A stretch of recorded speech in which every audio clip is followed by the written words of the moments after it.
Welcome to Yahoo Finance Live. I'm Julie Hyman along with Josh Lipton here at the New York Stock Exchange. Let's get you right to the big three stories at 3 p.m. The new real estate reality, mortgage rates well above 7%. The latest data from Freddie Mac showing rates hit 7.31% last week. That is the highest level in 23 years. We're already seeing a slowdown in the housing market as a result, pending home sales plunging last month. A deeper dive into the housing sector later this hour. And Congress racing against the clock now, but it's looking more likely that the U.S. is headed for a government shutdown. The House and Senate advancing separate pieces of legislation to fund the government, but neither have much chance of getting to President Biden's desk. What's at stake? Hundreds of thousands of government workers getting furloughed, government agencies running out of money, and services, including nutrition benefits and economic data, will stop. We've got to look at what both sides of the aisle want in this funding fight. We'll speak with Florida Republican Senator Rick Scott and former Clinton advisor Mark Penn. And potential signs of compromise in the UAW contract negotiations. The union reportedly willing to lower its wage increase demand to 30% from 40%. That would include a cost of living increase, according to Bloomberg. The goal is not only about ending the strike, but also to try and grow union membership, which has steadily been on the decline. And it comes just a day before the UAW could expand its work stoppage to more auto plants. Let's take a look now at the latest market action. Stocks rising in today's trading session. You can see they're moving higher. We did see some modest red earlier, but now some green there. The S&P 500 up about nearly 0.6% to 42.98. We're looking at the Dow's jacking on about 0.3%. The tech-heavy Nasdaq up about 0.7%. We're watching bond yields as well. That could explain some of the better mood today in the stock market relatively. You see that nudge down in yields, but still, as you can see there, 4.61%. And finally, let's get a quick look at the oil market and how that's trading. That also given back a bit today, but still you can see WTI above $91, Julie. Yeah, and as we look across stocks, if you look at the Wi-Fi Interactive here today, it looks like materials are leading things higher, along with real estate stocks and consumer discretionary. Energy, not lower, interestingly. It's just sort of going sideways today. Utilities are actually in decline. But in terms of where the gains are coming from, we talked at the top of the show about the headlines coming out on the United Auto Workers Union, right? That would fall into the consumer discretionary category. So that could be one of the things that is maybe bolstering spirits today, because there are a lot of sort of balls in the air right now, right? In terms of that strike, in terms of the shutdown, a lot of sort of unanswered questions. Yeah, it's also an interesting note, though. You talk about the stock market, you talk about seasonality, valuation, positioning, but sentiment is also one we track. And Peter Bugfar, economist and strategist, we both know, he was arguing to his clients maybe there could be a contrarian move here for a short bounce because sentiment indicators, he's saying, is so dour. But we both know Peter. He's saying even if that happens, unless those yields fall back down, he says it would be, in his opinion, short-lived. Right. As you pointed out, even though we're seeing a little bit of pullback in yields today, I mean, 4.61% is still the highest that we have seen since 2007.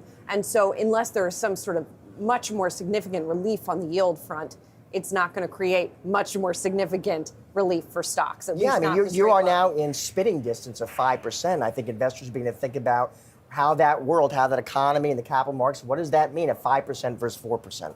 Yeah, and that's definitely linked to the housing market and the mortgage rates that we talked about as well. But I'm going to let you take it. We'll take it from here. The Fed in focus on Wall Street today. FOMC voting member Austin Goolsbee speaking out on the state of the economy, not necessarily hinting that another rate hike is coming in November, but saying risks still remain. And there are still some signs of weakness within the economy. Last revision of second quarter GDP shows consumer spending grew at half the rate previously thought. Joining us now is Tiffany Wilding, PIMCO Managing Director and economist. So, Tiffany, let's start with the economy. We got some economic data today, but there's a lot of cross currents, as Julie was just mentioned, Tiffany. Oil, UAW, government shutdown, yields. How are you thinking, 30,000-foot view, Tiffany, about the economy? Are you in the soft landing camp? You know, inflation is going to return to that 2% target without a downturn? Well, so I would say this in terms of your last question, answering it first. If you just look historically, the rate hiking cycles that started when inflation was as elevated as it was, in the United States, core PCE inflation was actually around 6% when the Fed started hiking interest rates. Looking back in time, when you've had rate hiking cycles that have started like that, it doesn't tend to end with the economy expanding. It tends to end, unfortunately, in some sort of recession. Now, that recession could be mild. So if we did have a soft landing looking ahead, that would be quite anomalous relative to history. Now, you asked me about just the general, the view of the economy. I think the bottom line is that the economy was way more resilient than expected, than anyone really expected in the first half of this year. But nevertheless, I think the things that drove that resilience, are potentially setting up to fade in the back half of this year. So obviously consumers, consumption was revised down, but overall consumption still 2% on average for the first half of this year, still quite strong. And then government expenditures also pretty strong as well in the first half of this year. But I think excess savings that were accumulated during the pandemic because of government transfers, those are running out. And then you have various headwinds from the government side in the back half of this year that should also slow growth. There's been a lot of discussion around student loan payments, and that should absolutely slow growth. But government, just government expenditures should also just slow. The other thing is a bit of a wild card here, as you mentioned, the government shutdown. This should have a temporary effect on the economy. But the longer the government is shut down, the more likely that you kind of get these what we call nonlinear effects. They kind of grow, and they become much more material. So, those are the kinds of things we're going to be looking for. And just to kind of pick up on that and spell it out for people, Tiffany, when you're talking about a government shutdown and people not getting paid, eventually most of those people, barring perhaps contractors, will get paid eventually, right, for work that they're doing. But when you talk about the sort of secondary or tertiary effects, if those people are going into an office, are they eating at the local businesses? Are they driving? Are they buying gas? All of these other things, I assume, is what you're talking about here. Yeah, well, so absolutely. So, okay. So government contractors, government workers will not get paid. And that's okay. Many of them will have to go to work still. Some of them will get furloughed. That's okay if they miss maybe one paycheck. But, you think about your own finances, if you miss two paychecks, or three or even four, that becomes more painful. And even if it's a short run effect and you're going to get paid later, you might adjust your consumption lower. And as you mentioned, maybe it's going out to a restaurant or a bar a little bit less. Maybe you're delaying some sort of goods purchase, a durable goods purchase, or going shopping a little bit less until you're getting paid. This will have a temporary effect on the economy. And again, the longer this lasts, the more it could have an effect on consumption, because again, people can kind of smooth through maybe one or two missed payments, but more than that, it becomes a more significant issue. Tiffany, so government shutdown, one potential challenge, but I want to get your gauge on the UAW strike as well, because listen, there is the threat that broadens. To the extent, Tiffany, that it does broaden, that it does go on for a while, how should we think about the potential effects there on economic growth, on employment and inflation? Yeah, I mean, this is kind of a similar situation in the sense that auto production is being impacted. Now, the UAW started off in a very targeted way, with very targeted plans to kind of maximize the potential, I guess, pain for the three automakers that they're targeting, but to kind of minimize the broader amount of people that were not going to work, and so they were trying to target. So that kind of suggests that the broader GDP effects of this would actually be limited. But the longer this goes on, and of course, as you get the broadening out of strikes at more plants, obviously they've also targeted some of the parts plants. So that's that they will supply parts to more than just the three automakers here. So, the economic effects of this definitely will grow in size, and of course, when the strike is over, those economic effects will rebound and they will reverse. But I do think there's, some underlying, issue here that's kind of more important than that, which is that Prices have adjusted quite a bit since the pandemic. That's an obvious statement. We've seen a lot of inflation. And the bottom line is just the wage levels that people are seeing have not adjusted as much. So real wages are still negative. And in a very tight labor market, you're getting people that are just bargaining for just catch up. And we think that's going to continue as you have these tight labor markets. And this is one of the reasons why we've argued that unless you see some more loosening in the labor markets, some unemployment rate increase, unfortunately, you're probably going to have wage inflation that's running somewhat above Fed target mandate consistent levels. And so that should be concerning for the Fed.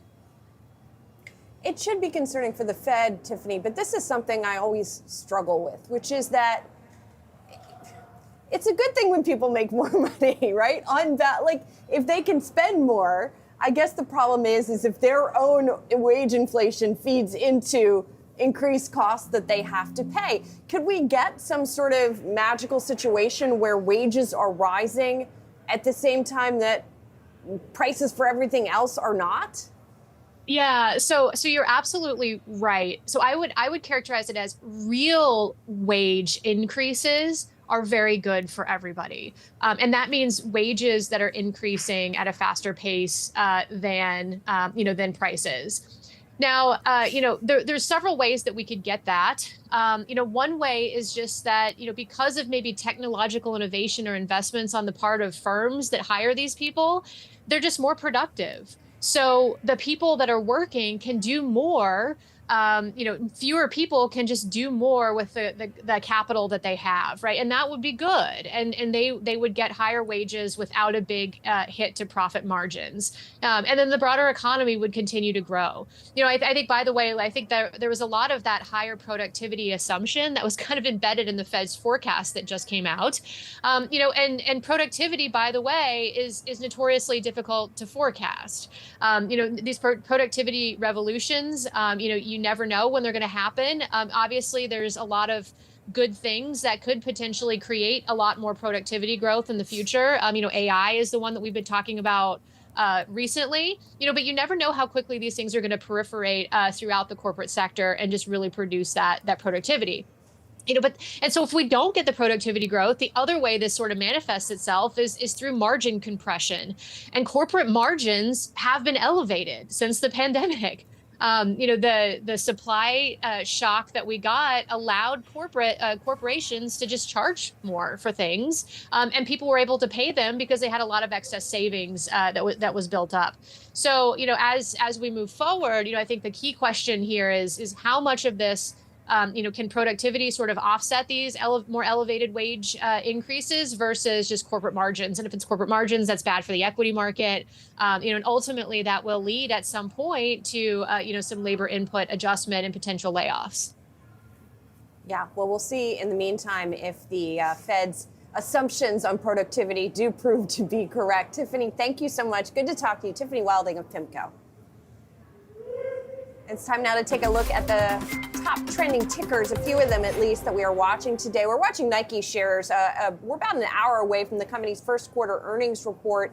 And if you look at Wall Street analysts and what they're expecting the company to post revenue of about $13 billion for the quarter with adjusted earnings per share of 75 cents. Nike, by the way, is trading around its lowest this year. So, expectations are not great going into this report. Yeah, I mean, it's a great name to talk about because it touches on so many cross currents we're always discussing. So the consumer, to the extent that Tiffany was just talking about some of these storm clouds brewing, to the extent the consumer gets skittish, get nervous, you would think maybe one of the first things they cut would be new footwear. But as you pointed out, listen, this stock is down nearly 25% already this year. So how much of these potential risks are already baked in here? Yeah, I mean, I think it touches on that. There was the note out from Jefferies earlier in the week that looked at the potential for Nike to be affected maybe compared with other companies from the repayments in student loans restarting. So there's that factor. There's the China factor, which is very important for Nike. And there's the inventory factor and the wholesale sell-through that we heard our Josh Schaefer talk about the other day as well. Through a channel like Foot Locker versus its direct-to-consumer, we're going to be looking for much more information on all of those issues from Nike. Yeah, a lot to work through after the bell. All right, moving on. Shares of Workday sinking this afternoon. That's after the cloud software company lowered its target for annual subscription revenue growth to a rate of between 17 and 19% over the next 3 years. Company citing the uncertain economic environment for the cut in guidance. This one's interesting, Julie.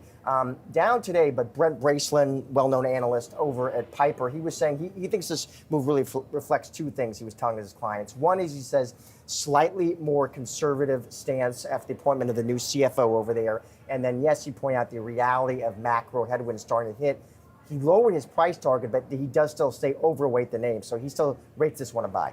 Yeah, and Zane Rowe is the new CFO over there.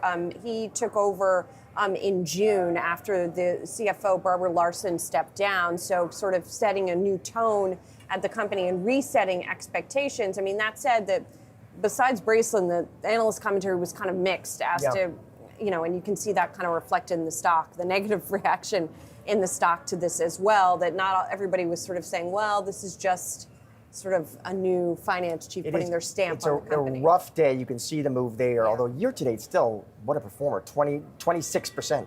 Yeah, not bad at all. All right, here's another one that caught my eye this morning. Chico's, it has been sold. Shares of the clothing retailer soaring after the company said it was being acquired by Sycamore Partners for $1 billion, and it'll be taken private as a result. If you look at the per share price here, we're talking about $7.60. So getting a premium there. Chico's, you know it as a mall retailer. I know it as one of my mother-in-law's favorite retailers. Shout out to the mother-in-law. Yeah, exactly. Always a good idea. You know, that this is a retailer that's been quite popular with that kind of set. But it's also interesting, as we were talking about in our morning meeting, Sycamore Partners just has built this portfolio of these mall retailers. It's just really a fascinating one. I said it's like taking a tour of like the late 80s mall when you take a stroll through their holdings, right? Yeah. So I'm reading they've invested in Express, Lane Bryant, The Limited, so obviously a firm that knows retail pretty well. Yeah, so we'll see if they can do something with Chico's that has not been done with the firm before. All right. We are just getting started here on Yahoo Finance Live. Coming up, oil prices retreat after hitting their highest level in a year. We discussed on the other side. Plus, we will dive into the numbers from Nike after the bell when they report first quarter earnings. And is the iPhone 15 Pro too hot to handle? We break down the latest from the tech giant and much more when Yahoo Finance returns.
Let's do a quick check of the market sponsored by Tasty Trade. If we look here, we have all three major averages in the green, being led by the Nasdaq. It's up 1% today. The S&P up 0.8%.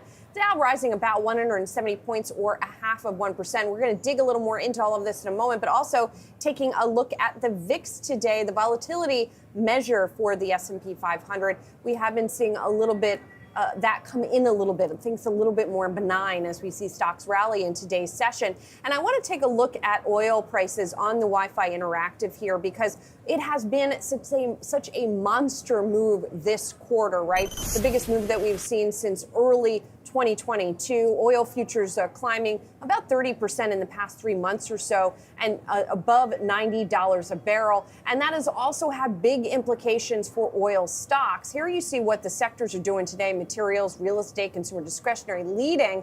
But if you switch that on over to that 3-month view, you see energy far and away the best performing sector, up 16% over the past 3 months, sort of leaving most of the other sectors in the dust. So we have seen that participation, although it's not entirely kept pace with oil prices, it's getting there.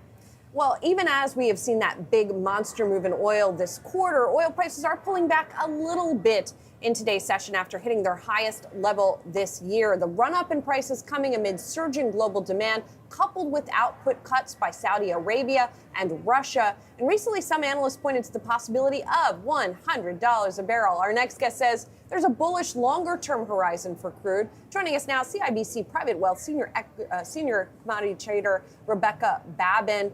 Rebecca, thanks for being here. Appreciate it. So, $100 oil, what do we think? So it's not my base case. It's not where I think we're headed right now. I think that's a very consensus call on the street. And, it's not much of a call given we're at, 95 in Brent and 91 in WTI. But I would say this, I think we've seen some massive inventory draws over the last month because of the cuts from Saudi Arabia and Russia. I think that starts to moderate from here on out. And I think we've kind of hit the nexus of the scarcity premium that's being built into the commodity right now. We're entering a shoulder season for demand. Refiners go into maintenance. Demand is going to soften a little bit. And I think this calms down and we start to have to refocus on the macro picture, which has been totally cast aside as the dollar has moved higher and rates have moved higher, and which are traditionally things that cause crude to go lower. Crude's just marched higher right through all of those things. And if we start to see the fundamentals kind of plateau, macro is going to become a more important conversation in the way the commodity trades.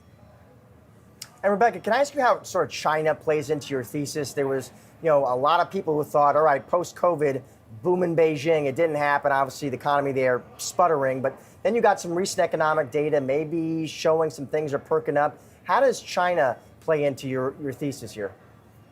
Well, so I think there's a misnomer in the market that China demand hasn't met up to expectations. China's big picture macro numbers have missed estimates. China's crude consumption has beat estimates. Almost every agency on the street and analyst has had to raise their Chinese demand growth numbers throughout the year. So I actually think that has played out. The thing that continues to drive it higher from here is going to be a further announcement of meaningful stimulus. And I don't suspect we see that before the end of the year. So I think a plateau is coming in China. It's clearly been a huge component of the rally. If that demand had really faltered, we wouldn't be here right now. At the same time, Rebecca, bringing it back here to the United States, there's also been a lot made of the idea that even with oil prices climbing up, we are not seeing an increase in drilling here in the United States. So in other words, the relief on supply and price probably not going to come from here. If you look at the Baker Hughes rig count, for example, we've not really seen an increase there. That's a very fair point. I would say this just to counter that point.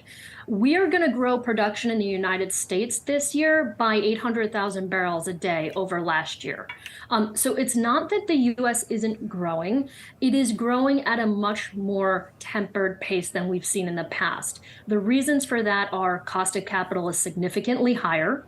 the uncertainty around policy and the future of fossil fuels in the broader kind of energy complex is extremely uncertain. So if you're going to put money into drilling, you kind of want to have a roadmap for the future, and it's less clear. So some of those investments are being delayed or not happening. However, the producers have, to their credit, increased production by 800,000 barrels a day so far this year, and we're going to create a new record high at the end of this year or the start of next year on U.S. production, over 13 million barrels a day.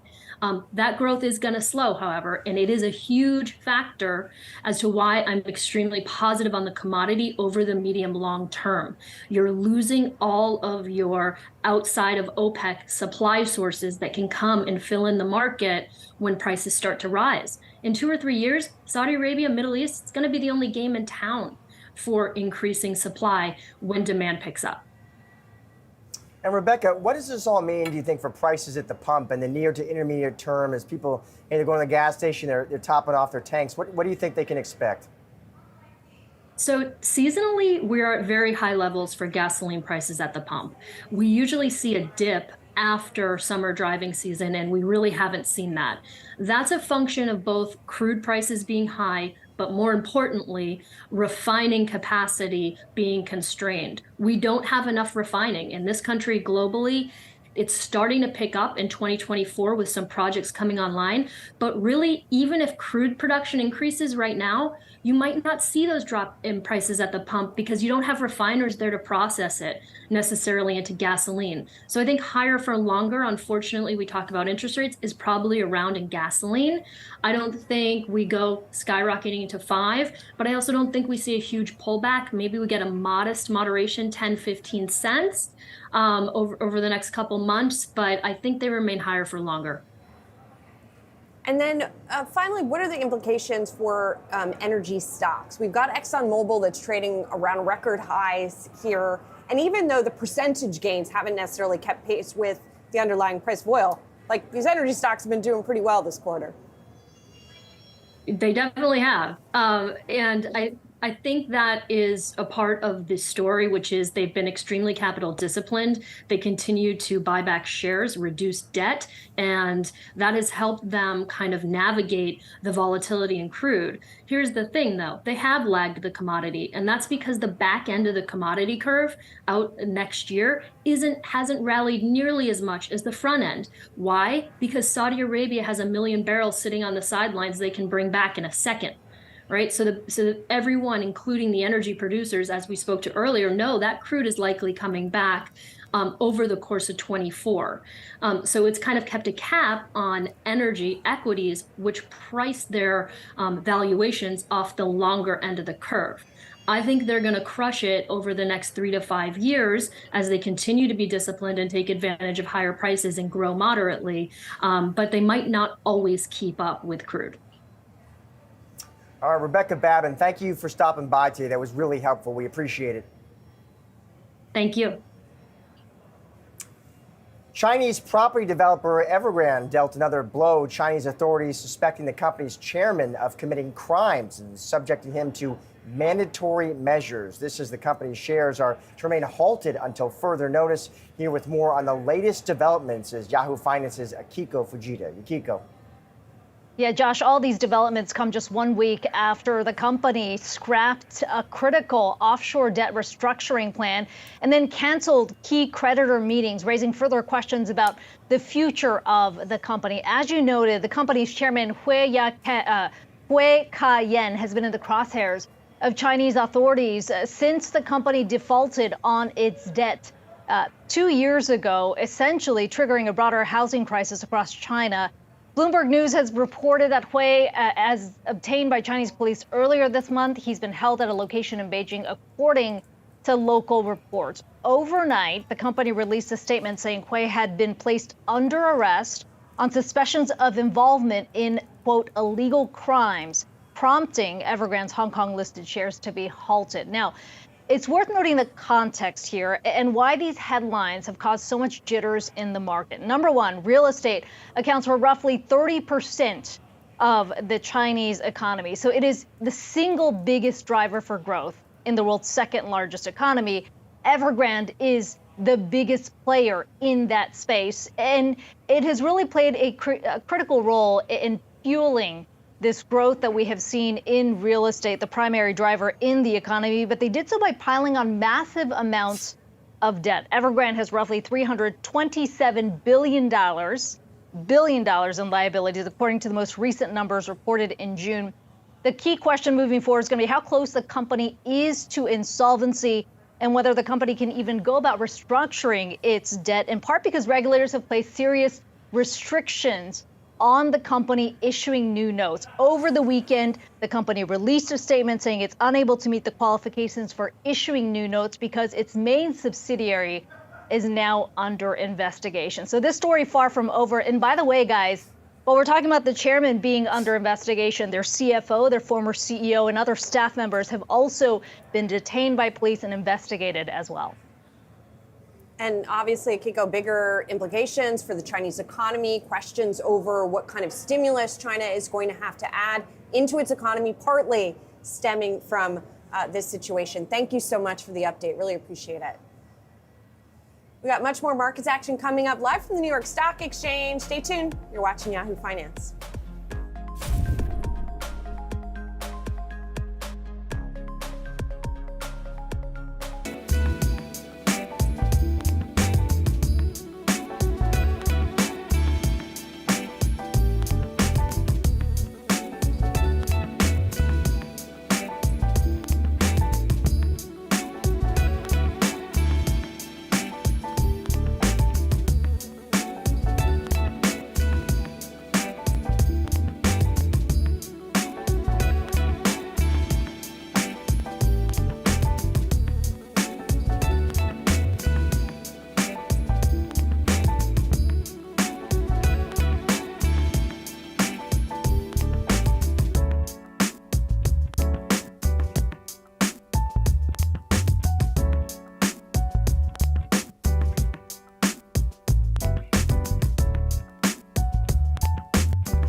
Mortgage rates hitting their highest level in over 20 years. The 30-year fixed rate now sitting at 7.31%, causing both buyers and sellers to hold out for better circumstances. So, Julie, you know, this one, obviously, as we've discussed, hits home because the Lipton family looking for a house.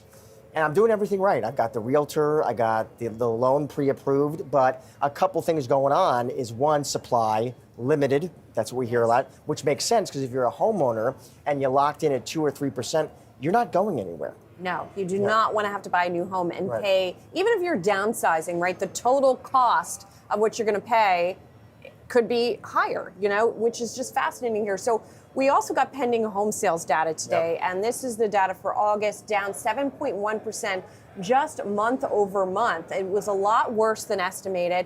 You know, when we talk about long and variable lags, you hear that jargon applied when we talk about the Federal Reserve a lot, the long and variable lags of an increase in interest rates, or a decrease in interest rates for that matter, but in this case, an increase. So now we are really starting to see in more decided fashion the interest rate increases pinch when it comes to the housing market specifically because of all these factors that are at work.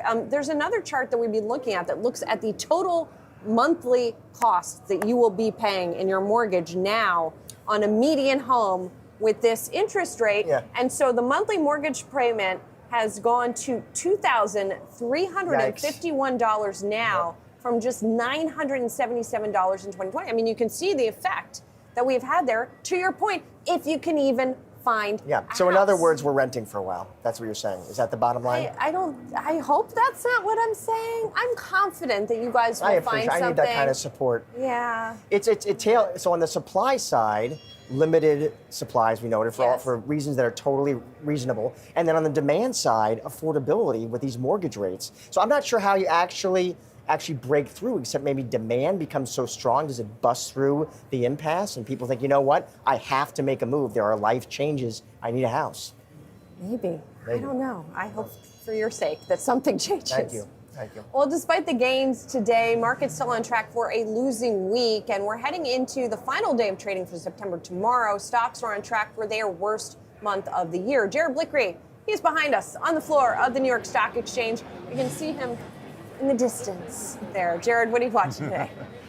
I'm watching the Wi-Fi Interactive, where we have the sector action month to date, 20 days so far executed. Only energy is in the green here. And to the downside, the interest rate sensitive sectors of real estate, utilities, and I'm going to throw in tech there too. That's interest rate sensitive.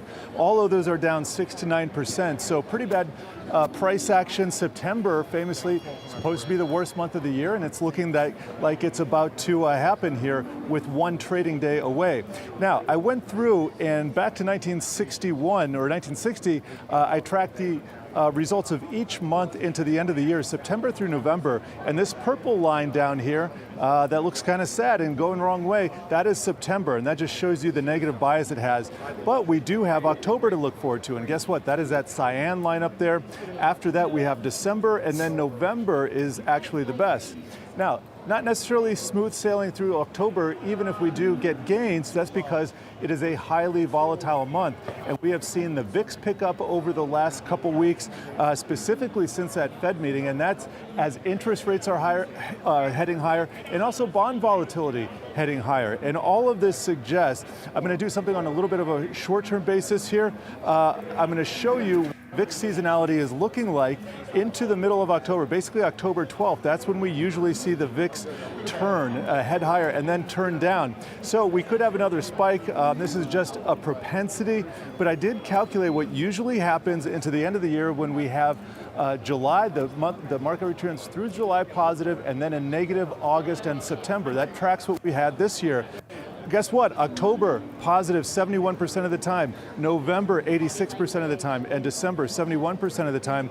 All three of those looking green. The average 4% for October, November, December, maybe about 3%. But all in all, probably going to pick up towards the end of the year if seasonality gets its way.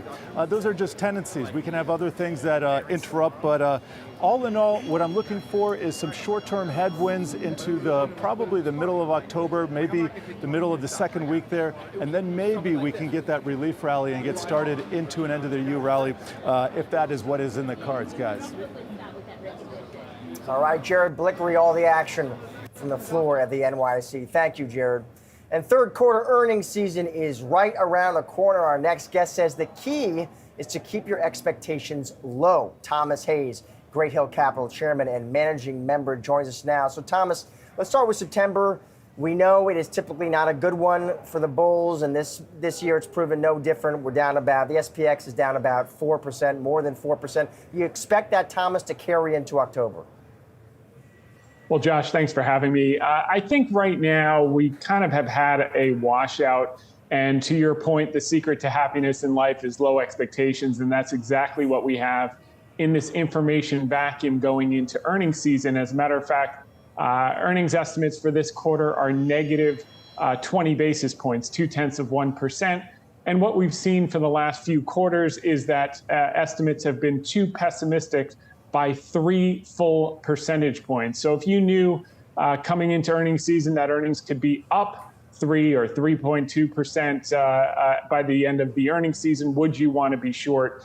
And we've just come off of speaking to seasonality. the worst 10 days of the year is September 16th to September 26th. So we're starting to pull through, and I think we're going to see bluer skies ahead.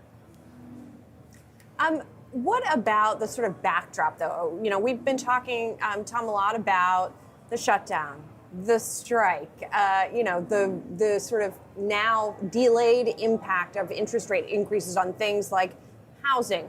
Do you think that once earnings season starts, people pay less attention to all that stuff and really focus on earnings? Yeah, I think that's going to be the shift. All the negative news is taking up the headlines. If we look at the shutdown, for instance, the longest shutdown we've ever had was 2018 to 2019, which was 35 days. And the S&P 500 was actually up 9.4%. When we had the shutdown in 2011, it actually created a bid in bonds, meaning bonds went up and yields came down. So maybe we do need a shutdown for a few days just to get that 10-year yield back below. Oh, no, don't say it. Don't say that. But I will say one thing. We did look back at yields since 1960, and really the market's gone a little sideways once the 10-year yield went above 4.5%. And what we saw was that there have been like 11 instances since 1960 when you had a quote-unquote breakout in yields where people thought it was just going to keep going higher, and those breakouts turned out to be fake outs. And no one's kind of considering that right now, but I think as you get closer to year end, you're going to see a tremendous amount of pension demand with long dated liabilities step into the market and actually create tremendous demand for the 10-year yield, for the long end of the curve, which could put a cap and bring those yields down, which would help a lot of the sectors that have been beaten up by higher rates, namely housing, namely REITs, namely utilities, any interest rate sensitive sectors, and even banks to a lesser extent, because while everyone's focused on the re-steepening of the curve, what they should be focused on is the mark-to-markets, which is what hit the smaller regional banks, and there may be some opportunity there into year end. Yeah, Thomas, so let's talk about opportunity. Given that backdrop, where do you see opportunity right now? Names, sectors, what do you like? Yeah, well, I think first and foremost, as it relates to the 10-year, hedge funds are the most short they've been since the 2018 lows. They're the most short that they've been. So we think we are going to see a recovery there. We like actually two industrial stocks, which have been beat down since their 2021 and 2022 peaks.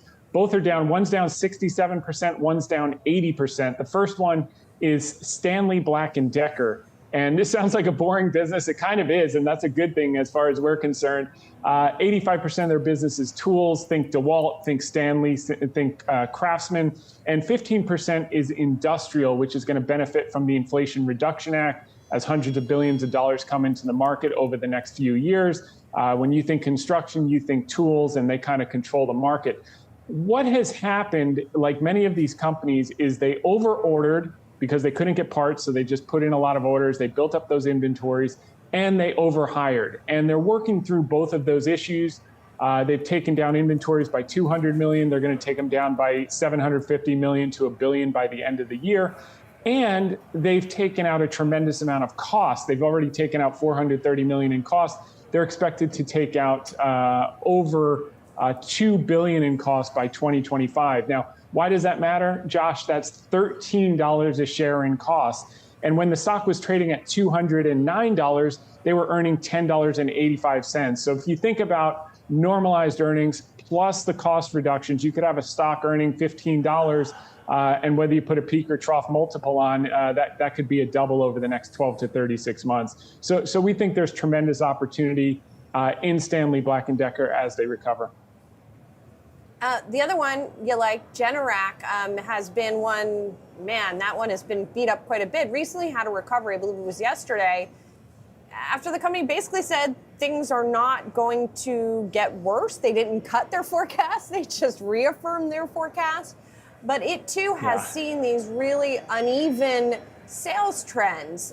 So normalization, those people have bet on normalization. Whatever industry you've been talking about, it's been tougher than many had expected. Do you think that Generac's finally going to normalize here?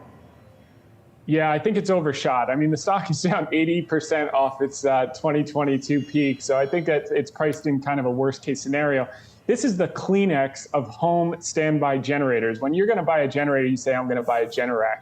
And with the electrification, what we're seeing is greater fragility in the electric grid, more outages, more unusual weather circumstances. And what's interesting about their business is the more penetrated a state becomes, the more people that have them, the higher the growth rate. Most people would say, well, it gets saturated. Well, in the states that actually exceed 10% penetration, their growth rates go through the roof, because basically what happens is you get a storm or you get a power outage and you realize you're the only one on your block with candles, and you say, that's never going to happen to me again. So the more people that have it, the more people that want it. Right now, throughout the United States, in homes over 150,000, they only have 6% penetration, and every 1% increase in penetration is a $3 billion market opportunity. And that doesn't even include the power walls, which is 10% of their business, their battery storage, their clean energy, their solar. They're getting into EV charging, and their commercial and industrial business is growing like a weed. With the telco 5G build out, they need redundancy and they need power backup. So, this stock historically trades at about a 29 times PE multiple. It's currently trading at a 14 times PE multiple. So we think there's a tremendous opportunity for upside. And we think also this stock could be a double over the next 12 to 36 months. So we like these opportunities. We shall see. Thomas Hayes, Great Hill Capital Chairman and Managing Member. Thanks so much. Thank you. We got much more coming up. Thanks. Live from the New York Stock Exchange. Keep it right here. You're watching Yahoo Finance.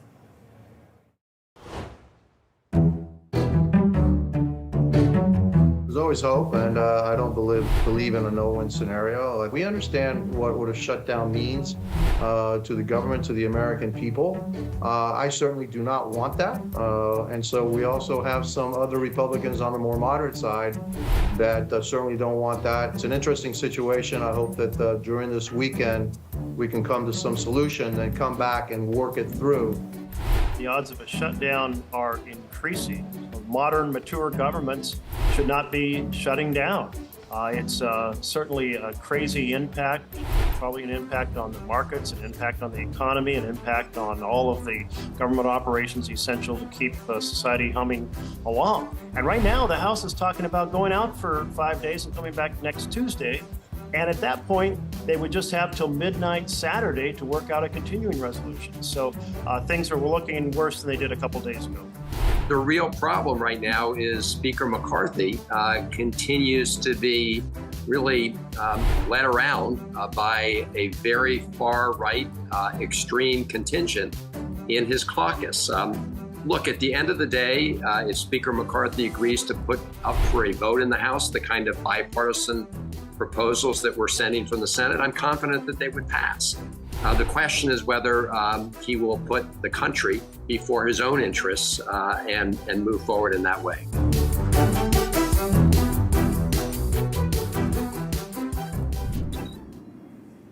Sales of Apple's latest iPhone 15 Pro are heating up, and so reportedly are the actual devices. Now, if you're an iPhone user, you may have experienced your iPhone getting hot from time to time, but that may be because of the sun or it being an older model. Perhaps consumers are now saying the 15 Pros are reaching temperatures that make the devices untouchable when charging or using larger apps. The Wall Street Journal reporting that some folks are talking about phones that reach 122 degrees at times. Apple has not. I know you reached out to Apple for comment. We haven't heard anything from the company. No, so a couple things. One is we don't know, of course, how many people this is really impacting or affecting. It's anecdotal. Right? Yeah, exactly. This is social media, this is headlines, but important to flag, we did reach out to Apple. They gave us a no comment.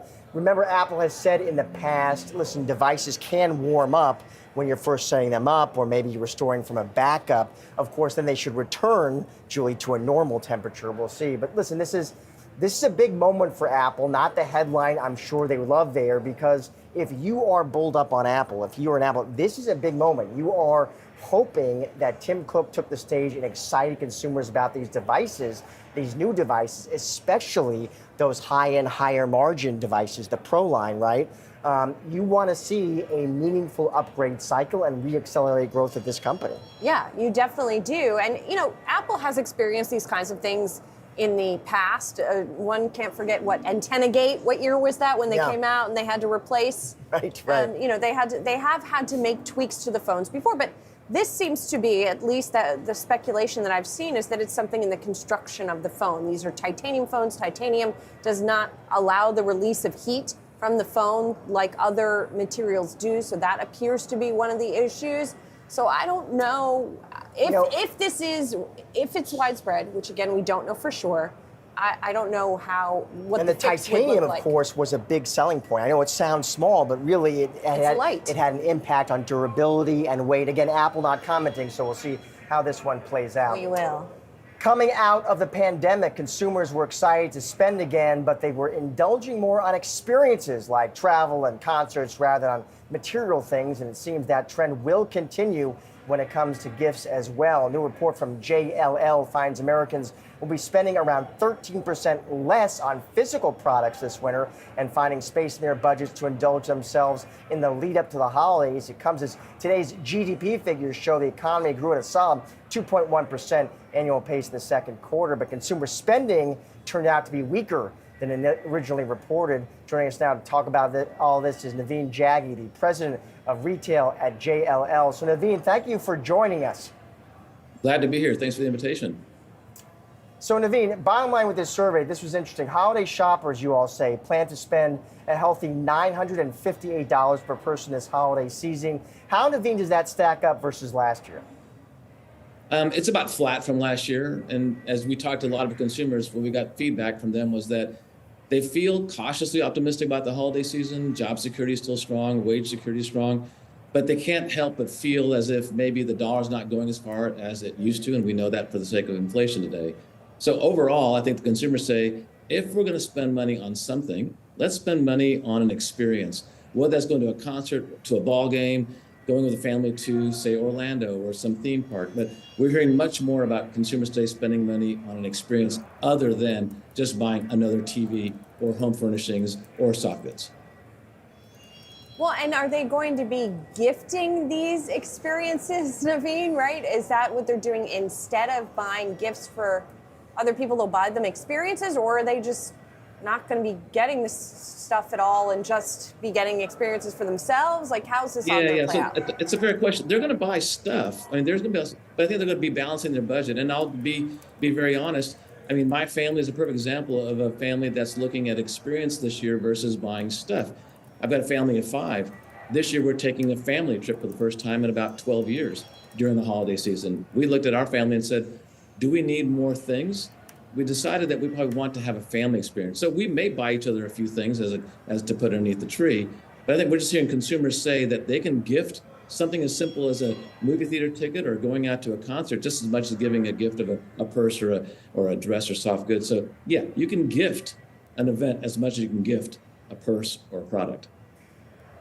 And Naveen, where are they planning on spending? Is this physical stores? Is it online? How do the trends break out there? You know, we've actually gotten more consumers back to brick and mortar over the last couple of years than we anticipated. A great sign for the fact that when consumers go shop, they actually like to shop in a positive experience, a safe experience, an environment where they feel like they're comfortable. So we kind of peaked out at about 20% of all retail sales taking place online. That's about where we are today. So we a bit regressed from a 22 peak now to about an 18, 19, maybe 20%, depending on who you talk to. But the bottom line is we still like to go shop someplace as to shopping online. We may do our homework online, but we still like to go shop at a place. Well, Naveen, to talk about experiences with retail, that was all the rage, I guess, a decade ago, right? That more retailers are sort of incorporating more excitement, more stuff to do, either at the mall or in their stores. Where are we in that cycle, especially given that we've had a sort of shrink of the overall retail footprint in some areas? Yeah, so what we're seeing now is consumers are saying, look, the experience is one thing. And we even saw that right past the pandemic when consumers started going back to the stores and they wanted a safer, cleaner, a healthier environment. So you saw the stores were less crowded and more open to consumers coming in and walking without feeling like they were crowded. Similarly now, consumers are saying, hey, listen, when I go out to go shopping at a store or a grocery store, for example, and let's use grocery as an example, because I think that's a great subject. Most US consumers shop every day closest to their home. So where do they go shopping? At a grocery store, Whole Foods, Trader Joe's, H-E-B, Kroger, you name it. What have you seen at those locations, for example? You've seen much better product, more ready-made foods, much cleaner access to where you want to buy. All of these things make it more attractive for consumers to go shop. So it's not just entertainment, but it's also a better experience. So we're saying consumers want to spend money, but they want to spend money in a better entertaining environment as much as an experiential environment. And Naveen, I want to end here on a different question, switching gears a bit. Listen, you know retail very well. You spent a long time studying these names, this sector, this market. One clear issue here, Naveen, that's really front and center now is this issue of shrink, when an industry term for theft. And just this week, again, we saw the headlines there, Naveen. Target announcing it's going to close 9 locations across 4 states, citing theft and safety concerns. Naveen, how much of an issue is this for retailers? How is it affecting their bottom lines? And how are retailers adjusting and reacting to this? It is probably the number one issue I hear from retailers every day. From May, when we went ICSC in Las Vegas, our largest conference in the industry, to now, every retailer I talk to says that shrinkage online, shrinkage at the store is their biggest threat to margin. And we know it is the biggest threat to margin. The way retailers are combating it to some degree is just actually putting security on site. Other things, glassing a product, that's not very attractive. I think at the end of the day, we need to address the biggest issue that we're dealing with right now, which is crime in environments that aren't keeping the consumer or the employees safe. And if you talk to the biggest retailers, their number one concern is employee safety and consumer safety, even more than thinking about, can we save this product, that product? Right now, their employees don't feel safe. And until we get that solved, this will be a continuing problem. All right, Naveen Jaggi, the president of retail at JLL. Thank you so much for your time today, Naveen. Thank you. And coming up, the closing bell on Wall Street, we're checking in on the latest market moves, the top trending tickers. Stay tuned.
There it is, the closing bell on Wall Street. Let's do a quick check of the market, sponsored by Tasty Trade. You can see green on the screen here today. Stocks rising, the Dow up about nearly 0.4%. The S&P 500 up about 0.6%, just knocking on 4,300. And the tech-heavy Nasdaq about 0.8%. Of course, all eyes also on those Treasury yields, Julie. You know, everything's bigger in Texas. We just saw Texas Capitol ringing the closing bell, including the yelling, apparently. They're very, the bell even sounded louder. Very excited about the close today. Let's get to some movers, shall we, that we've been watching closely today. GameStop naming Ryan Cohen as Chief Executive Officer. If that name sounds familiar, that's because he's the guy who also controls most of the company. Amid the company's turnaround push, GameStop noting that Cohen will not receive compensation for serving as the company's president, chief executive officer, and chairman. The shares down about 1.75%.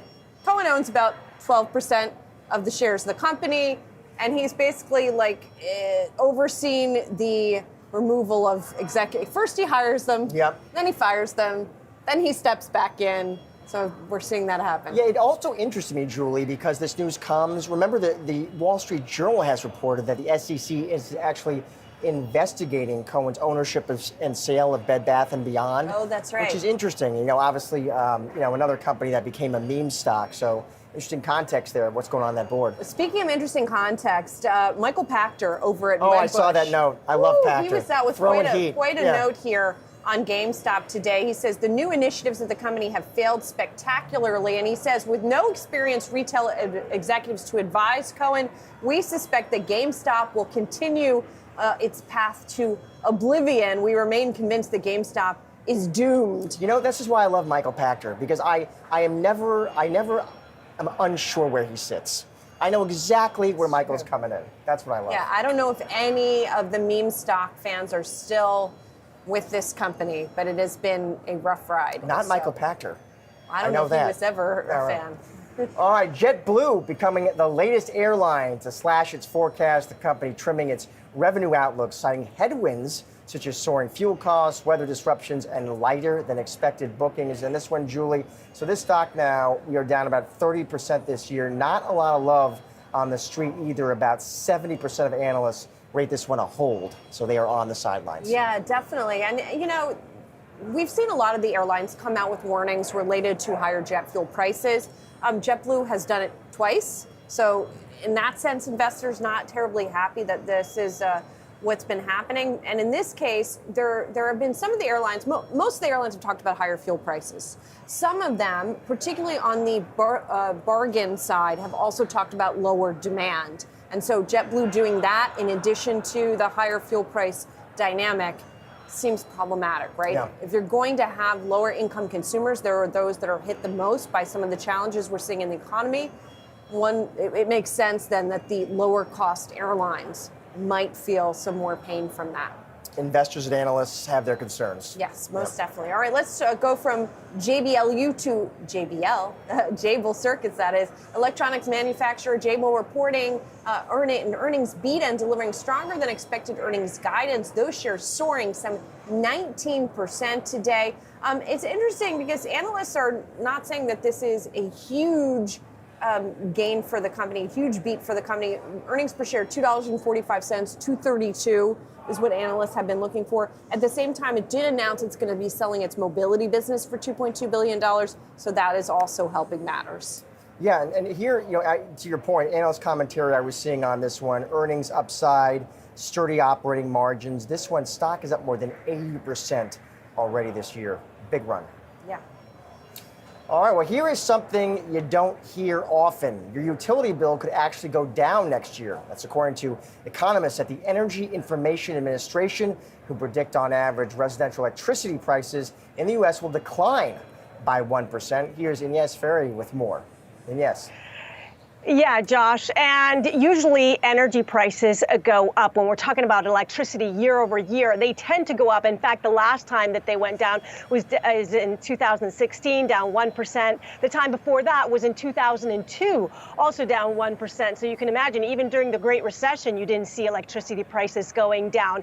But the EIA is now predicting that next year, on average, electricity prices for households will go down by 1%.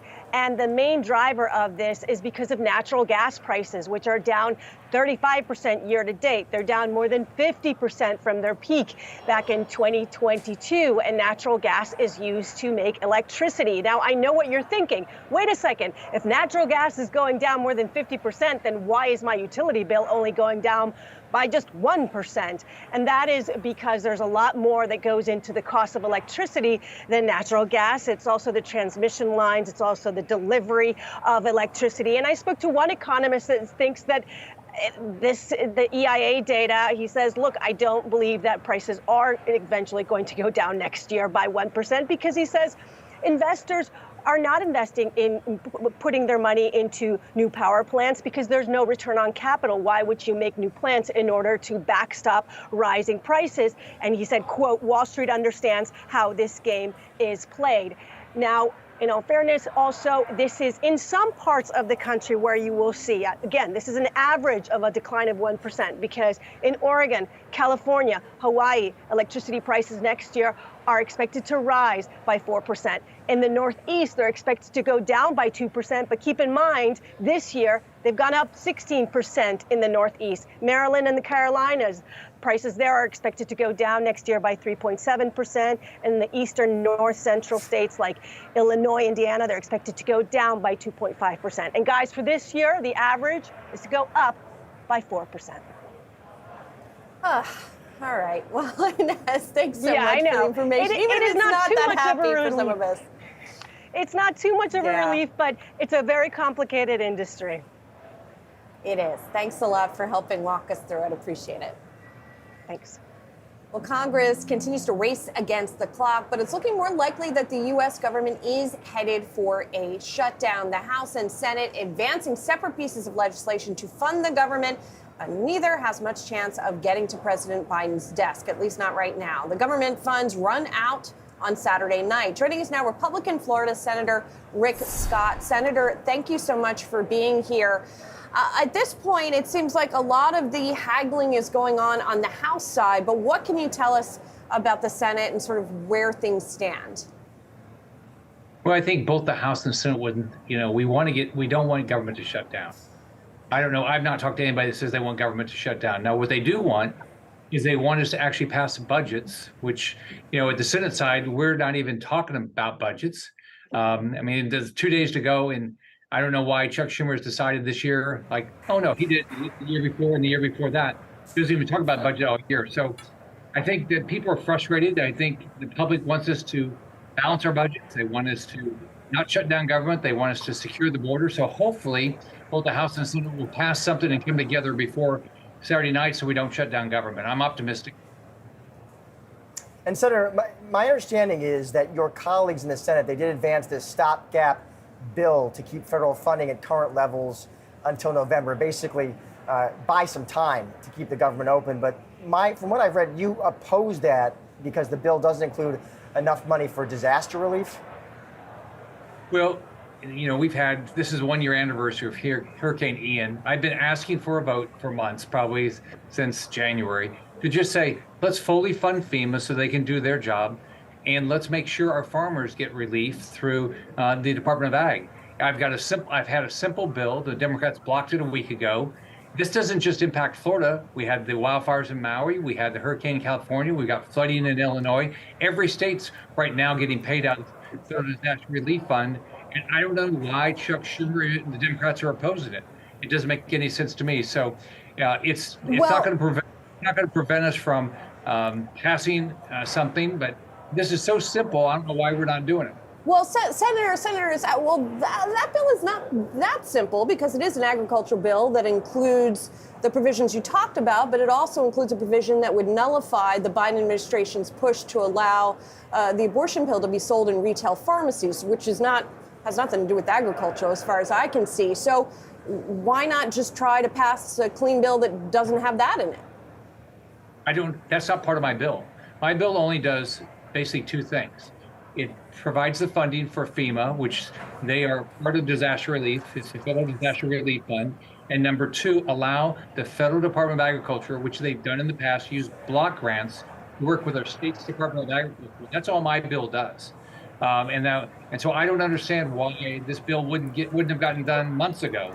Now this is a 1-year anniversary of our hurricane in Florida, Ian, and our farmers are not getting any relief. And the federal government has committed this relief, but they just won't do it. Does that mean, Senator, though, you would then support a bill that, let's say, stripped out new money for Ukraine but added more for disaster relief? Well, it depends on what else is in there. I mean, it's never just one thing or the other. We also are supporting with a lot of us are a bill that would just say we're not going to do government shutdowns anymore. We're going to keep funding where it is before, because here's what's happening. You know, Democrats and some Republicans, they don't focus on the debt, on the budgets. Then they say, oh, we have to do a continuing resolution. They do it right before a holiday, like Thanksgiving or Christmas. Then they come up with this massive spending bill that none of us ever have a chance to read and say we have to sign it or the government's going to shut down. That's not the way your government should run. And so we have a simple bill that says we're not doing that. We're going to just continue to operate government at the same level we did before. It's not the perfect answer, but it'll stop us from having these massive spending bills.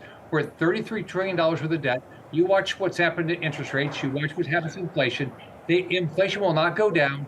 Interest rates will not go down until we balance our budget.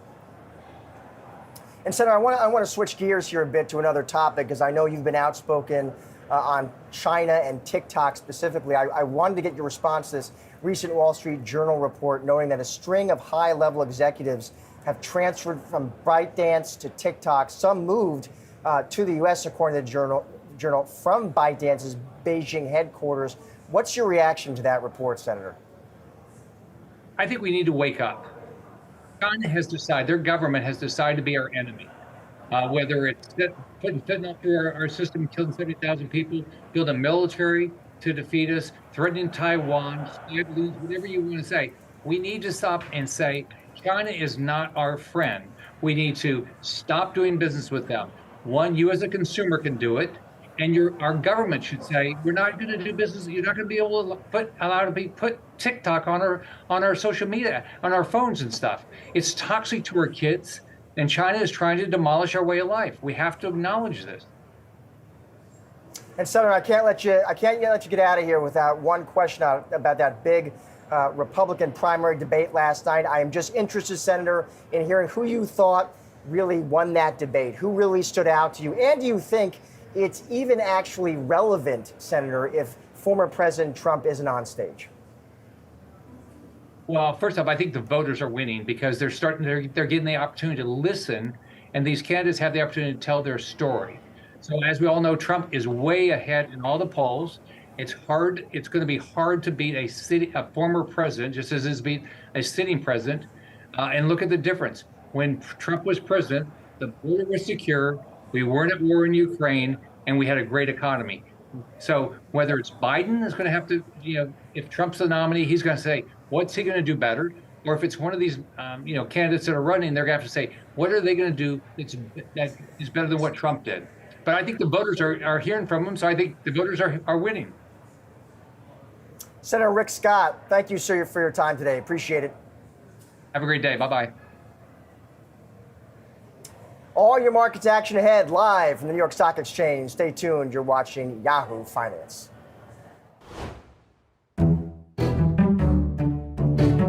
There's always hope, and I don't believe in a no-win scenario. Like, we understand what a shutdown means to the government, to the American people. I certainly do not want that, and so we also have some other Republicans on the more moderate side that certainly don't want that. It's an interesting situation. I hope that during this weekend we can come to some solution and come back and work it through. The odds of a shutdown are increasing. Modern, mature governments should not be shutting down. It's certainly a crazy impact, probably an impact on the markets, an impact on the economy, an impact on all of the government operations essential to keep society humming along. And right now, the House is talking about going out for 5 days and coming back next Tuesday. And at that point, they would just have till midnight Saturday to work out a continuing resolution. So things are looking worse than they did a couple days ago. The real problem right now is Speaker McCarthy continues to be really led around by a very far right extreme contingent in his caucus.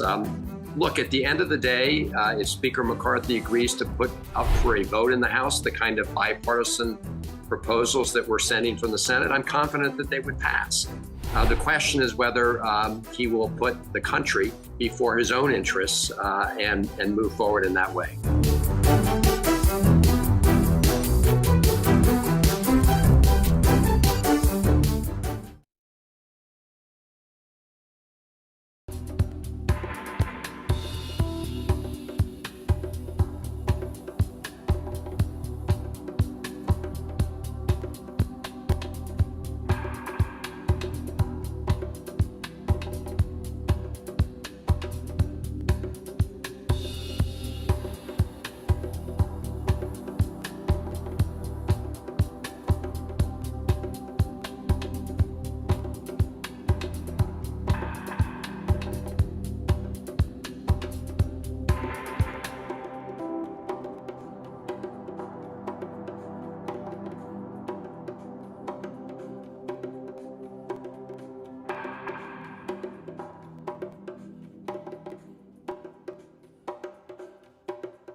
Nike out with its first quarter results. And if you look at the earnings per share number coming in at 94 cents, that is versus the 75 cents that analysts had been estimating from the company.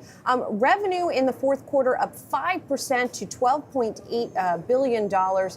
That's if you don't look at it currency neutral, up 8% on a currency neutral basis here. And so that means revenue overall at $12.94 billion is basically in line with estimates, maybe a slightly shy of estimates here. Greater China revenue, on which there was a lot of attention, $1.74 billion short of the $1.83 billion that analysts had been anticipating here. Gross margin, 44.2%, which is a bit better than estimates, although it is down year over year, down by 140 basis points here. So some interesting stuff in these numbers, Josh, as we look at them.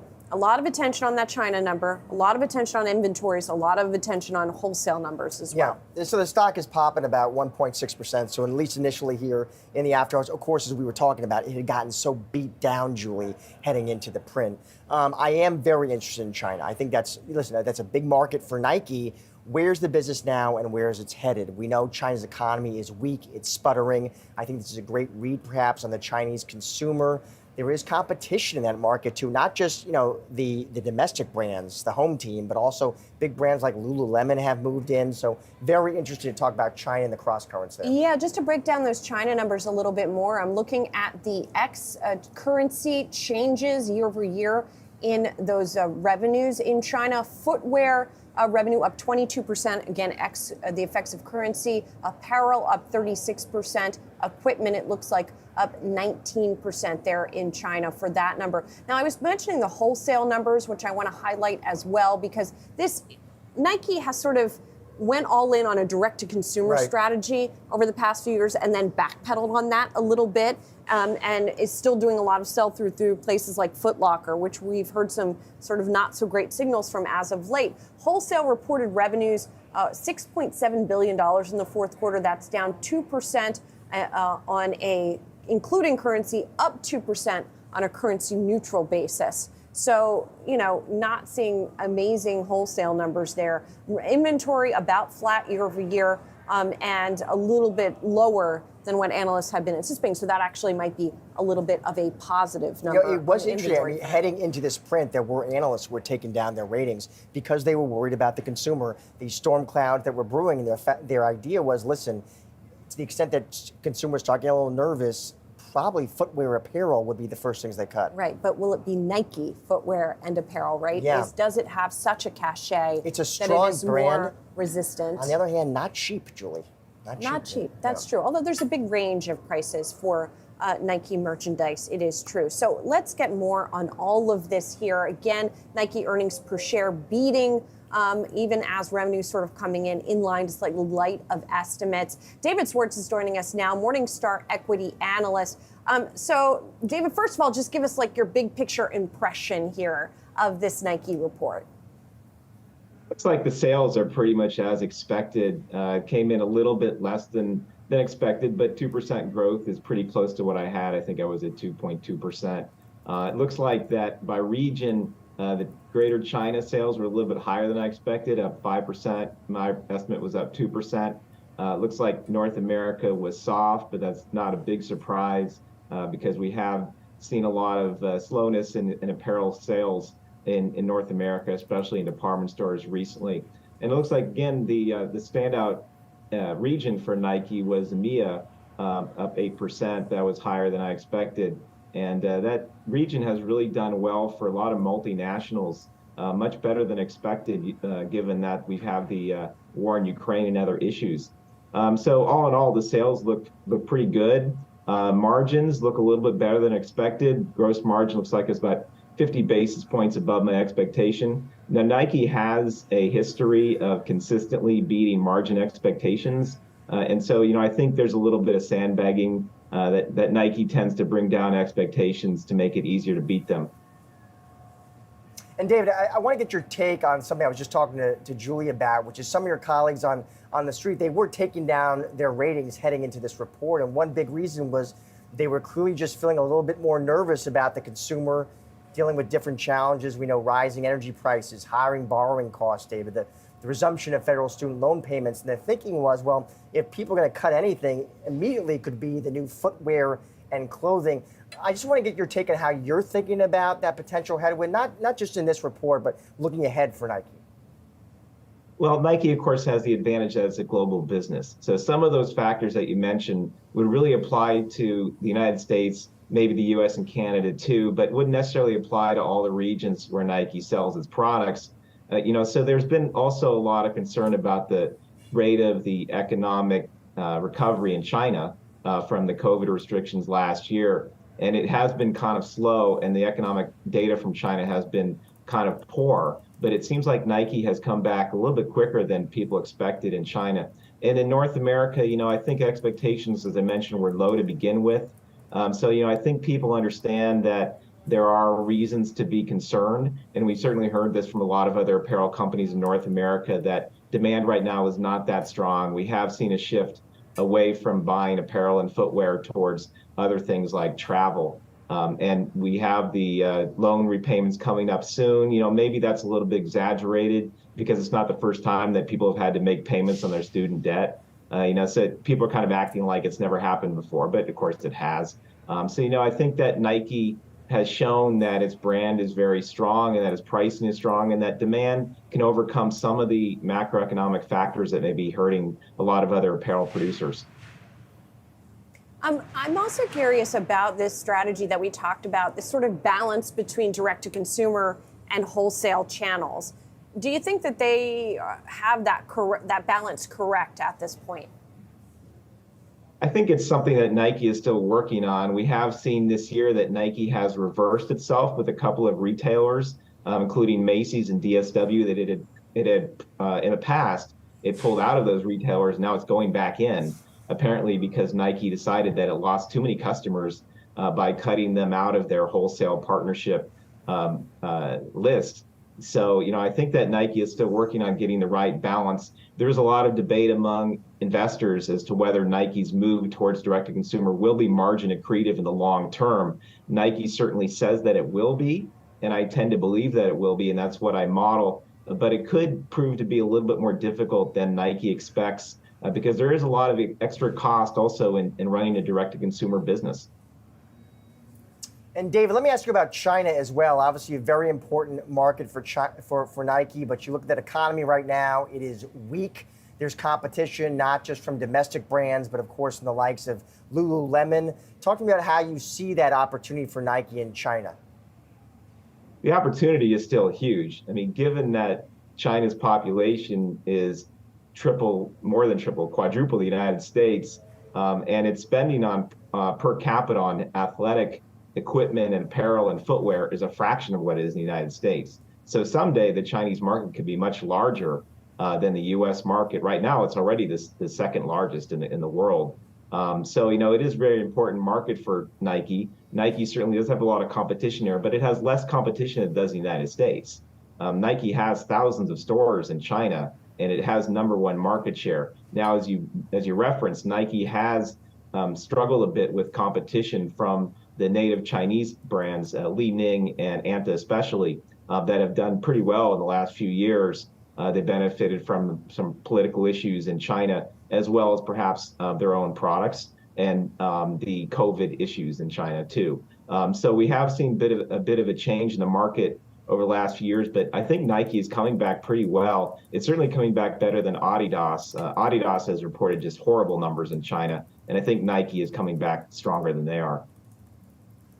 All right, Nike right now in the after hours, at least initially, investors like what they see, stocks popping about 2%. David Schwartz, thank you so much for your time. Thank you. And here's a look at where the markets closed today, sponsored by Tasty Trade. Let's get a look. We know it has been an easy month for the bulls. That's how September usually goes, and this September is no different, but a better day today at least. You can see the major averages there. The Dow up about 0.4%. It was higher by about 200 points. It finishes the day up 116 points. S&P 500, some back and forth there through the trading session. It finishes up about 0.6%. And of course, the tech-heavy Nasdaq up about 0.8%. The big averages getting some help from Treasury yields, which did ease in today's trade. Julie. Oh, we got much more coming up live from the New York Stock Exchange. Stay tuned. You're watching Yahoo Finance.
Sphere at the Venetian Las Vegas took almost 4 years and an estimated $2.3 billion to build. Standing over 360 feet tall and 516 feet wide, Sphere is the world's largest spherical structure. It includes a world record 580,000 square foot, fully programmable LED exterior. Inside, Sphere has another 160,000 square foot wraparound LED display canvas. It has a capacity of 20,000 standing spectators, or 17,500 seated guests, including 23 VIP suites. Sphere's immersive sound is the world's largest beamforming audio system, utilizing more than 160,000 speakers. At Sphere's Grand Atrium, visitors will encounter 5 AI humanoid robots who will introduce them to Sphere. I can't wait to meet you. See you at Sphere. Sphere will host a wide variety of unique entertainment events, beginning September 29th with the first of 25 performances by U2, followed in October by the Sphere Experience, featuring director Darren Aronofsky's Postcard from Earth.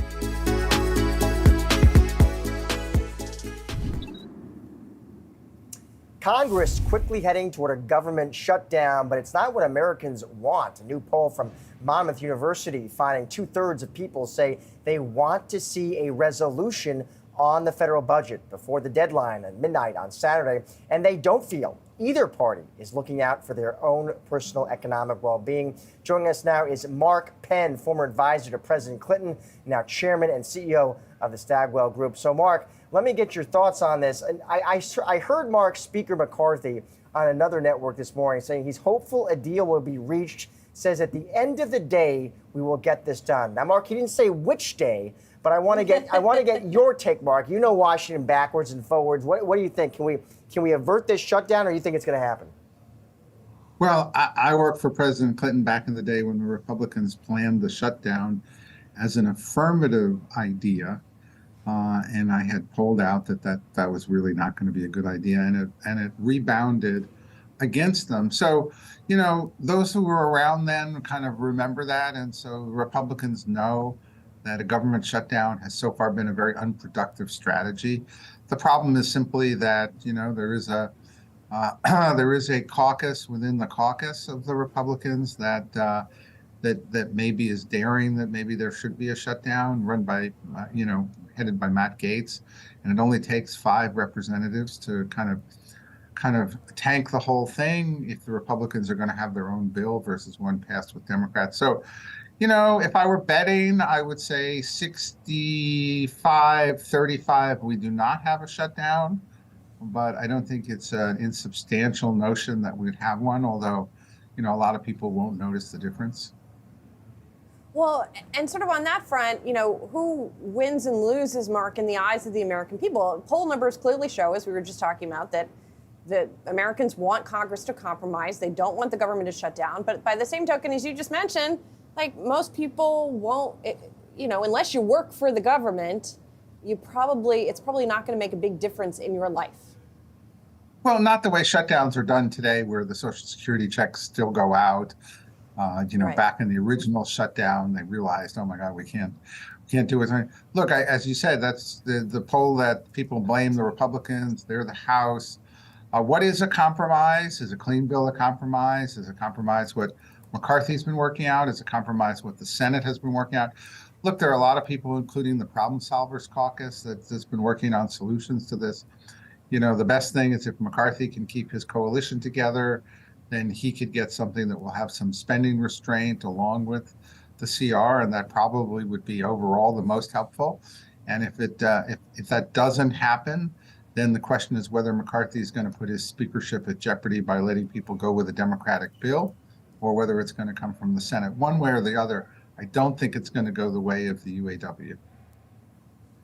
Well, one interesting, Mark, I just want to emphasize that last point you made, because Speaker McCarthy, he's in this interesting position where he's dealing with Democrats on the one hand, but now also some Republican members throwing up these obstacles I mean, how unusual is that? And just to follow on to your point there, I mean, how secure do you think McCarthy is in his position? Well, it's not unusual at all in the Republican caucus. They've deposed a number of speakers and have had trouble acting, in full unison. I think the Democrats under Pelosi, they were more successful when they put things to the floor. They passed. And so, McCarthy's speakership, I think, is in some jeopardy, but there's no replacement for McCarthy. Scalise, who would be the number 2 person, unfortunately is suffering from cancer. So at the end of the day, I think he's likely to keep his post. I think he's more likely than not to solve the problems in front of him. He's a tireless worker. He's actually, I think, a little bit of a compromiser all around. That's what's kept him in his position so far. But the Republican caucus has a history of throwing their speakers out. Switching gears, Mark, something else I know you've been watching as of late has been the contentiousness in politics that has spilled over into corporate America. And that's something that we have been watching closely as well. Disney has been a prime example of that. And Bob Iger recently making headlines saying he really wanted to step back from that and sort of quiet the noise, if you will, around that. Is that a genie he can put back in the bottle? Well, generally, at Stagwell, we've got a group of experts we call the Risk and Reputation Unit of Democrats and Republicans, because I think what happens is the companies have to be cognizant that it's a 50-50 country.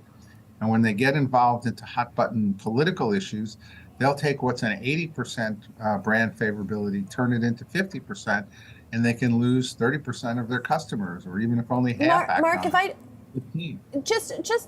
if I can offer a little bit of nuance, I mean, it's a 50-50 country that's being controlled by, 1% and 1%, don't you think?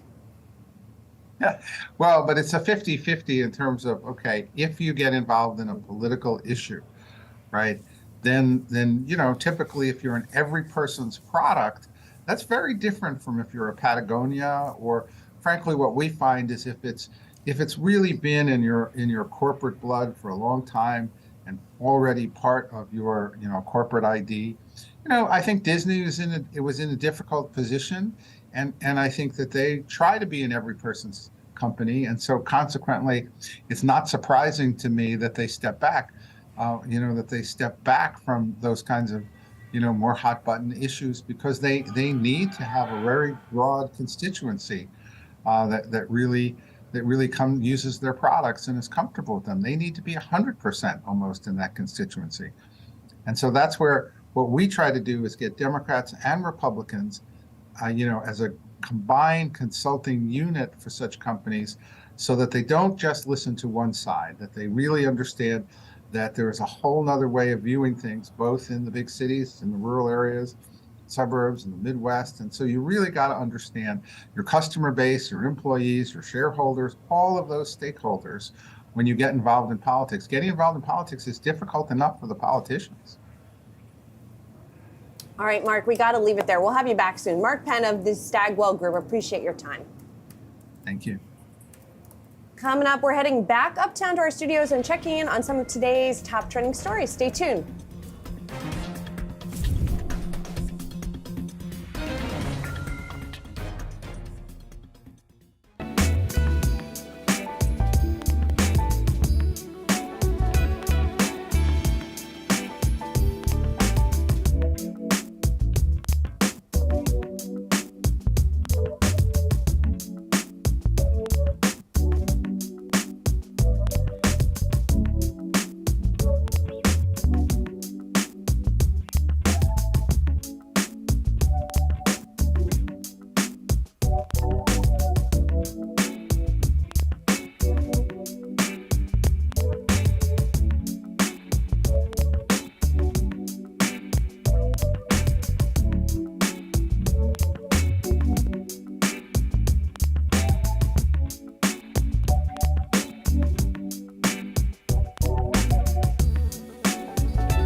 Welcome back to Yahoo Finance Live. I'm Brooke DePalma alongside Pras Subramanian and Diane King Hall. We're taking a closer look at 3 top trending stories today. And I'm taking a closer look at, I guess you could say, 2 companies here. Former Twitter, what is now known as X. Well, on Wednesday at Vox's Code Conference, ex-CEO Linda Yaccarino had been scheduled to speak. Now, what she didn't know before yesterday morning was that before she took the stage, they also had booked former head of safety, of trust and safety, that is, Yoel Roth, who resigned shortly after Musk bought the company last year. Well, he would go on right before her. Now, there's so many moving parts to this story, but it got lots of buzz on social media. Longtime tech reporter and Code co-founder Kara Swisher, she conducted the interview yesterday afternoon at the end of the day, and she took to Twitter X to say that she and her PR person, Linda's PR person, knew all day their choice as they wanted the last word, I guess. She went, once again, Linda went after Yoel. Kara went on to say that not once in 20 years did we ever worry about booking anyone as a condition of how we conduct in our interviews. Good Lord, is making CEOs all comfy my job?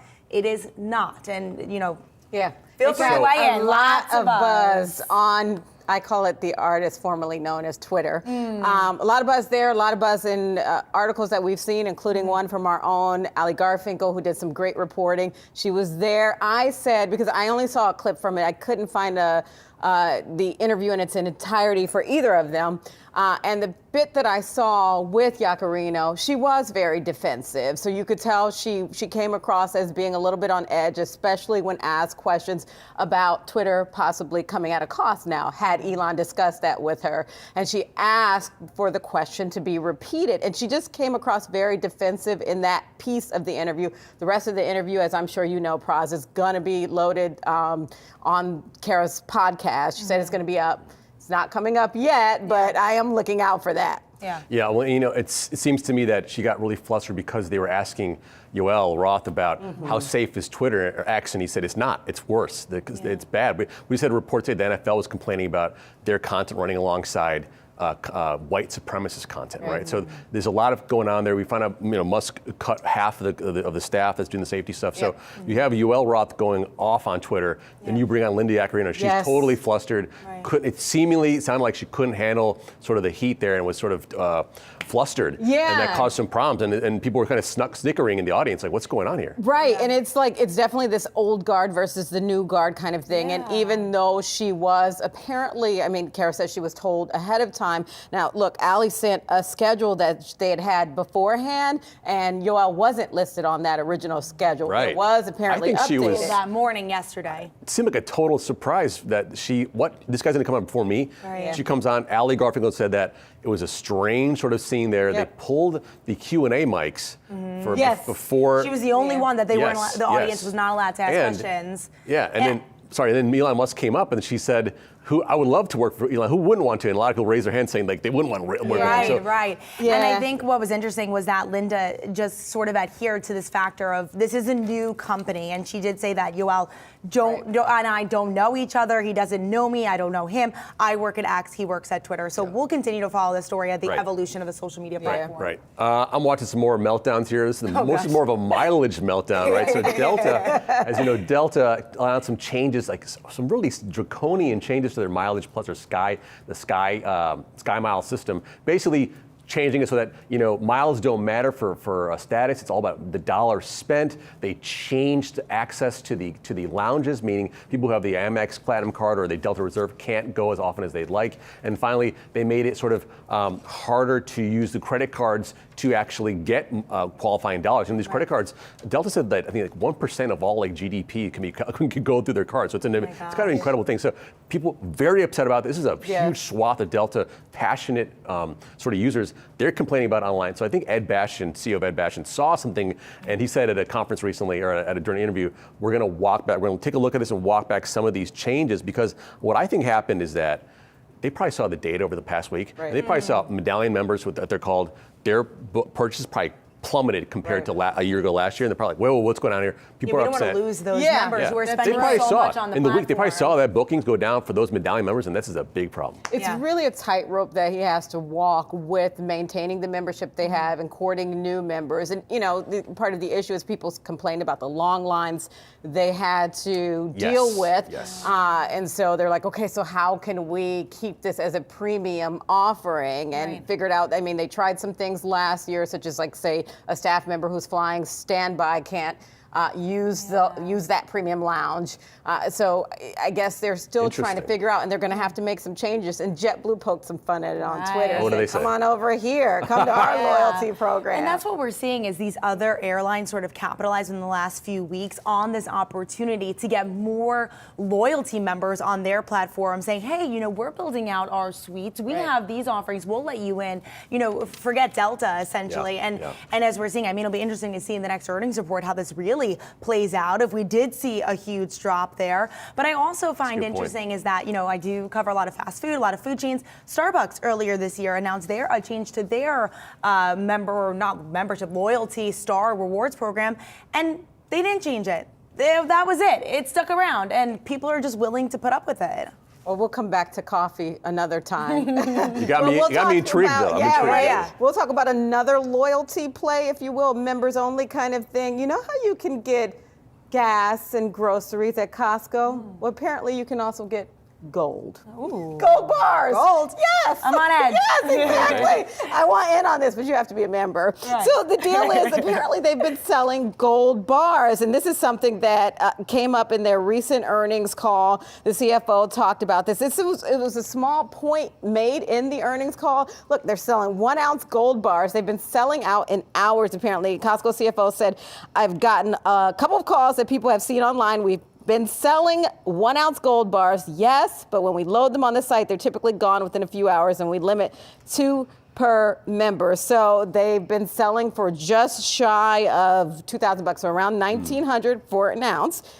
Close to what they're trading for, right, Ross? Right. And I do want to bring up this full screen right here, this graphic. Bob Iacchino, when I reached out to him, I said, you know, what exactly is this lure behind people wanting to go to gold? He said that really people are looking for gold specifically and getting gold from Costco, and in many consumers' minds, they would want to assure that they're getting exactly what's described. Now, Costco has really been ramping up in recent years, gaining momentum as consumers are looking for value. He called it brilliant. He said he wouldn't even restrict it. They can only buy 2 right now, but he said he wouldn't even restrict it per member. It's also important to note here that it's only online where people can buy it, and then as you just said, they sell out within 2 hours. It's sold out.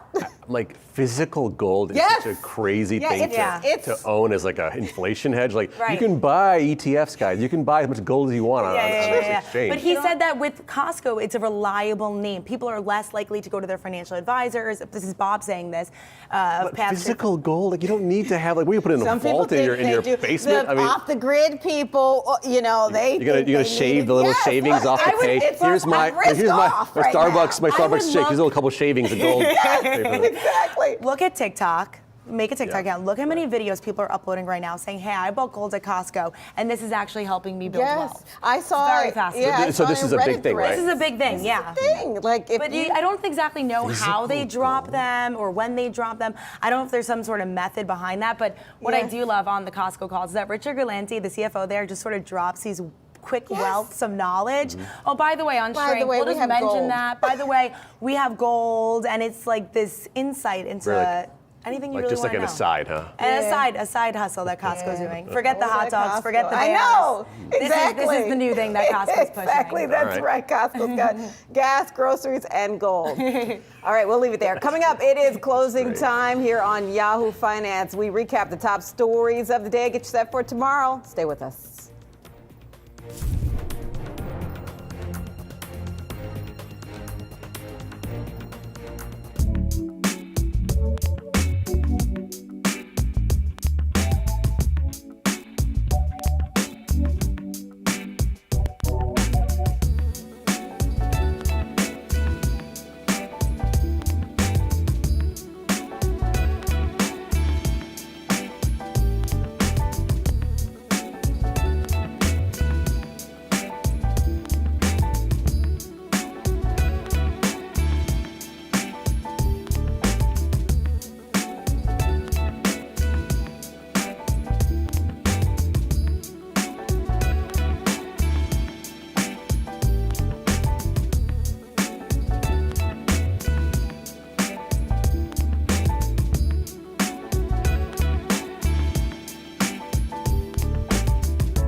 It's closing time here at Yahoo Finance. Here's a look at some of the top stories and trending tickers of the day.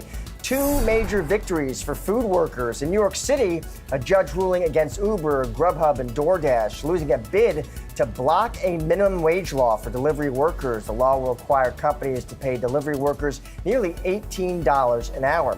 And in California, Governor Newsom signed legislation that will raise fast food workers' pay in the state to $20 an hour starting in April 2024. And a tie-up in the agriculture sector, AGCO taking a $2 billion stake in Trimble to boost its offerings in the precision agriculture business and better compete with the industry leader, Deere. Trimble was the top performing stock on the S&P 500 in today's trade. And tomorrow, here on Yahoo Finance, we're going to be hearing from AGCO CEO Eric Hansotia at 3 p.m. Eastern. And some top investors reportedly eyeing a major investment in the PGA Tour, rivaling the offer from Saudi Arabia's public investment fund. Bloomberg reporting that Endeavor, Fenway Sports Group, and KKR founder Henry Kravis are all considering investing in the tour. The hope is that Americans will lead an investment deal, but it is possible that they will end up partnering with the Saudis. This follows the shock merger, remember, back in June when the PGA Tour ended up making a deal with Live Golf. Julie. Here's what to watch on Friday. We're going to get the latest PCE figures. That's the Fed's preferred inflation indicator. Over the prior month, core PCE, which strips out the cost of food and energy, it's expected to rise 0.2%. That's the number for August. And that may be one of the last bits of federal economic data that we're going to get for a while as the government shutdown looms. One of the first economic reports that could be affected by a shutdown, it'll be the Consumer Price Index. We'll also get the latest read on consumer sentiment from the University of Michigan. We will still get that, even when the government is shut down. And cruise company Carnival will report earnings ahead of the opening bell on Wall Street. It'll also be the end of an era for Netflix, as that company will send out its final red envelope, marking an end to 25 years of mailing DVDs to subscribers. Josh and I actually remember. I don't know, at least I can only speak for myself. I definitely got a lot of those red envelopes in the beginning. Oh, I'm right with you. Yeah. No. End of an era. Right. That'll do it for today's Yahoo Finance Live. Be sure to check back in tomorrow at 3 p.m. Eastern for all your coverage leading up to and after the closing bell.